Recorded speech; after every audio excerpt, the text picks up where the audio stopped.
Tahun ke-1756 dalam waktu kurang dari 1 dekade, hampir seluruh dunia berubah. Kekaisaran bangkit dan runtuh. Jutaan orang kehilangan nyawa. Negara-negara saling menusuk dalam diam dan terang-terangan, dari Eropa, Amerika, hingga India dan Filipina. Tapi, mengapa kita hampir tak pernah membahasnya? Perang 7 tahun bukan sekadar konflik biasa. Ini Perang Dunia Pertama, bahkan jauh sebelum istilah Perang Dunia muncul. Episode 1. Dunia meledak dari semua arah, semuanya dimulai seperti bara kecil di Eropa Tengah. Prusia, sebuah kerajaan yang baru naik daun di bawah Raja Friedrich yang agresif, menyerbu Sachsen, memicu kegemparan, tapi bara itu menjilat lebih luas dan cepat dari yang diperkirakan. Dalam hitungan bulan, Britania Raya dan Prusia berada di satu kubu. Perancis, Austria, Rusia, dan Spanyol bersatu melawan mereka. Perang pun tak hanya berlangsung di daratan Eropa. Ia meledak di 4 benua Eropa, Amerika Utara, Amerika Selatan, Afrika, dan Asia. Bayangkan ini, satu perang ribuan kilometer jauhnya bisa membuat penduduk desa di Benggala kelaparan, dan anak-anak Indian di Ohio River Valley tewas karena perebutan benteng kecil. Episode 2, ambisi, koloni, dan pengkhianatan apa sih yang sebenarnya diperebutkan? Jawabannya satu kata, dunia.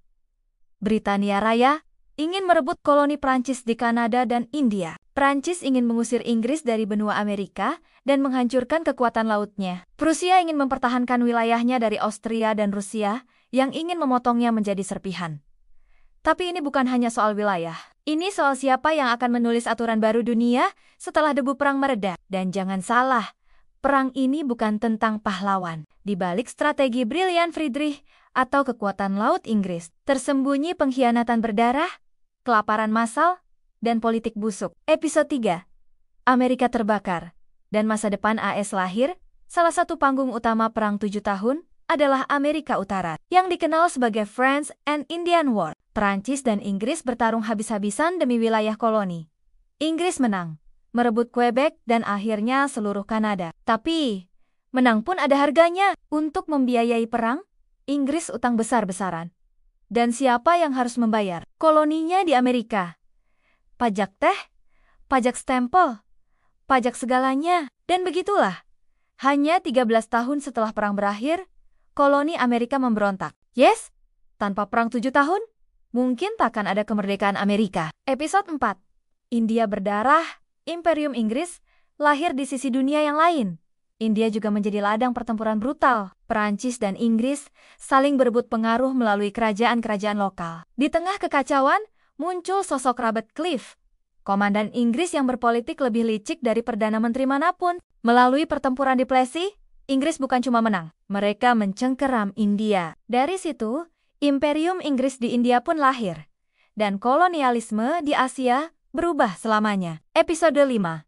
Prusia hampir dihancurkan, lalu diselamatkan oleh keajaiban Prusia yang dipimpin Raja Friedrich, berada di ujung tanduk. Musuh datang dari segala arah.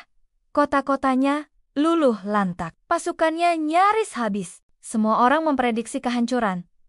Tapi tiba-tiba, Rina Rusia meninggal. Penggantinya adalah Peter III, seorang penggemar berat Friedrich. Dan dalam langkah paling absurd sepanjang sejarah, Peter berbalik dan membantu Prusia. Sejarawan menyebut ini sebagai keajaiban rumah Brandenburg. Seolah Tuhan sendiri turun tangan menyelamatkan Prusia. Tanpa peristiwa ini, tak akan ada kekaisaran Jerman di abad ke-19, tak ada Otto von Bismarck, tak ada Perang Dunia I dalam bentuk yang kita kenal. Episode 6.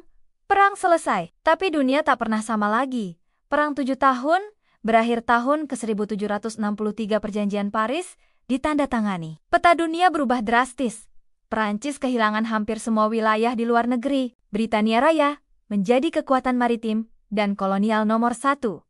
Prusia muncul sebagai kekuatan utama Eropa Tengah. India mulai dijajah penuh. Amerika Serikat mulai merintis jalannya ke kemerdekaan. Dunia yang kita kenal sekarang, kolonialisme modern, kekuatan barat, dan dominasi Inggris di lautan, lahir dari abu perang 7 tahun. Epilog. Mengapa kita tak pernah membahas perang ini? Karena tidak ada satu tokoh yang menonjol seperti Napoleon. Karena pemenangnya bukan satu negara, tapi sistem baru. Karena ceritanya terlalu kompleks untuk dikotakkan dalam pahlawan dan penjahat. Tapi justru disitulah letak kekuatannya. Perang 7 tahun adalah awal dari dunia global yang saling terhubung. Perang yang menciptakan kolonialisme modern, ketegangan antar kekaisaran, dan benih konflik besar di abad-abad setelahnya. Dan kini Anda tahu, sebuah perang yang berlangsung ratusan tahun lalu mungkin lebih membentuk hidup Anda hari ini daripada yang pernah Anda bayangkan.